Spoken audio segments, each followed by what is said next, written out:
नमस्कार दोस्तों, मैं advocate Vishnudhari Singh legal channel में आप सभी दर्शकों का स्वागत करता हूं। दोस्तों, आज मेरे वीडियो बनाने का टॉपिक है कि आप मुकदमा लड़ रहे हैं, मुकदमा में तारीख और पेशी होती है। दोस्तों, अगर उस तारीख या पेशी पर आपकी उपस्थिति उस कोर्ट में नहीं हुई तब क्या होगा? क्या ऐसी स्थिति में आपका मुकदमा खारिज हो जाएगा या आपके ऊपर कोई प्रतिकूल प्रभाव पड़ेगा?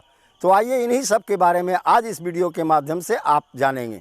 दोस्तों, मुकदमा अनेक प्रकार के होते हैं। सिविल केसेज होते हैं, रेवेन्यू केसेज होते हैं, मैट्रिमोनियल डिस्प्यूट्स का केस होता है जिसे आप पारिवारिक विवाद भी कहते हैं। दोस्तों, क्रिमिनल केसेज भी होते हैं।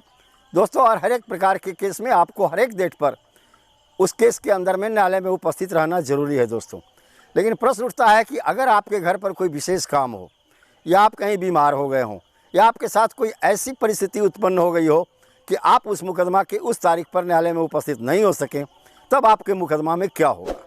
जनरली सिविल केस में, रेवेन्यू केस में और मैट्रिमोनियल केस में अगर आप उपस्थित नहीं होते हैं तो आपका वकील वकालतन नोटिस लगा करके आपकी हाजिरी माफ़ कराकर वहाँ आपके पक्ष में काम कर सकता है। दोस्तों, लेकिन कोई विशेष परिस्थिति वहाँ भी है तो आपको जाना पड़ता है, जैसे गवाही वगैरह में एफिडेविट देने के लिए, तो सिविल केस में भी आपकी उपस्थिति ज़रूरी है। दोस्तों, वैसी परिस्थिति में आपका वकील आपके पक्ष से अगर वकालतन हाजिरी देगा भी तो न्यायालय आपको कॉस्ट लगा देगा या कुछ तो दंड जरूर देगा कि आपको एफिडेविट देना था, इस केस में गवाही देनी थी और आप नहीं आ सके। दोस्तों, इसलिए सिविल केस में सिर्फ एफिडेविट या गवाही देने के लिए ही मुद्दालय या जो प्रतिवादी होते हैं या पक्षकार होते हैं उनकी उपस्थिति आवश्यक है। दोस्तों, लेकिन दोस्तों, क्रिमिनल केस के साथ ऐसी बात नहीं है।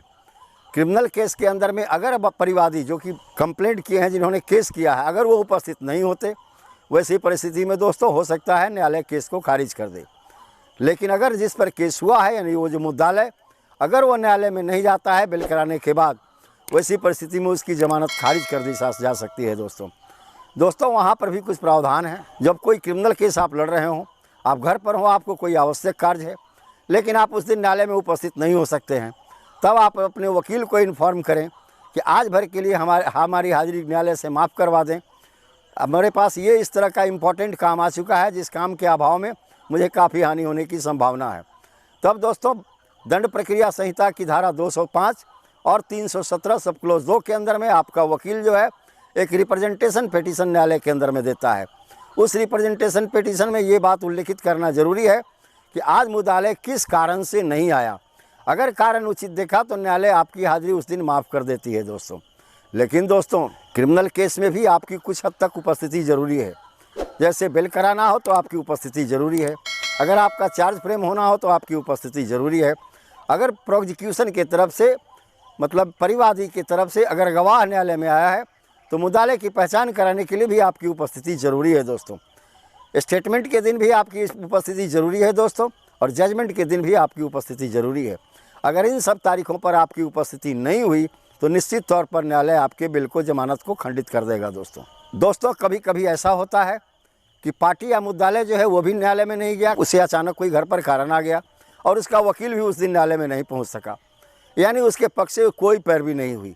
तो निश्चित तौर पर दोस्तों, जैसे ही मुद्दालय की पैरवी न्यायालय में नहीं होगी, जिस तारीख पर उसकी पेशी थी, वैसी परिस्थिति में न्यायाधीश महोदय उसके जमानत के बंद पत्र को कैंसिल कर देंगे। अब जब मुद्दालय दूसरे डेट पर वहाँ उपस्थित होगा तो उसे जमानत करानी होगी। जमानत कराने के लिए उसे एक जमानत प्रार्थना पत्र देना होगा। जनरली ऐसे मैटर में जमानत दे दी जाती है। दोस्तों, लेकिन आपने न्याय प्रक्रिया में विलंब किया, बिना कारण बताए आप पेशी से अनुपस्थित रहे, ऐसी परिस्थिति में दोस्तों आप पर एक दंड तो लगेगा ही, और वह दंड आपके लिए आर्थिक दंड होगा। यानी न्यायालय उस केस में आप पर कुछ कॉस्ट लगाकर आपको जमानत दे देती है। पुनः आपको बंद पत्र भरना पड़ता है, बेलर ले जाना पड़ता है, जमानतदार ले जाना पड़ता है और बंद पत्र भरना पड़ता है। तो दोस्तों, आप समझ रहे हैं कि क्रिमिनल केस में अगर मुद्दालय की उपस्थिति न्यायालय में नहीं हुई और उनके वकील भी उस दिन पैरवी नहीं किए, वैसी परिस्थिति में बहुत ज़्यादा नुकसान होने की संभावना है। जमानत कैंसिल हो जाएगी, आपका खर्चा बढ़ जाएगा। दोस्तों, आप परेशानी में फंस सकते हैं। इसीलिए क्रिमिनल केस में हर डेट में या तो आप उपस्थित रहें या अपने वकील को कहें कि हमारे तरफ से एक रिप्रेजेंटेशन पिटीशन अंडर सेक्शन 205 यानी 205 और 317 सब क्लोज 2 के अंदर में न्यायालय में दें, ताकि आपकी अनुपस्थिति उस दिन न्यायालय माफ़ कर दे दोस्तों, और वकील आपके पक्ष से मुकदमा वहाँ लड़ सकें। तो धन्यवाद दोस्तों। इस प्रकार आप समझ गए होंगे कि अगर मुद्दालय की उपस्थिति किसी क्रिमिनल केस में, उस केस में पेशी के दिन अगर न्यायालय में नहीं हुई तो उनके साथ क्या क्या हो सकता है। अब विशेष अगले वीडियो में दोस्तों अगर आपको मेरा यह वीडियो पसंद आया तो आप इसे लाइक करें, सब्सक्राइब करें, अपने साथी और संबंधियों को शेयर करें, ताकि अपने पेशी से मुक्ति अगर पाना चाहते हैं तो अपने वकील को इंस्ट्रक्शन दें कि आज मेरे घर पर इतना आवश्यक काम है, मैं नहीं आ सकता, और क्रिमिनल केस में एक रिप्रेजेंटेशन पिटीशन देकर अपने हाजिरी को माफ़ करा सकते हैं न्यायालय से दोस्तों। यानी उस दिन न्यायालय आपकी हाजिरी को माफ़ करके आपको उस मुकदमा में उस पेशी को स्वीकार कर लेगा। धन्यवाद दोस्तों। अब विशेष अगले वीडियो में।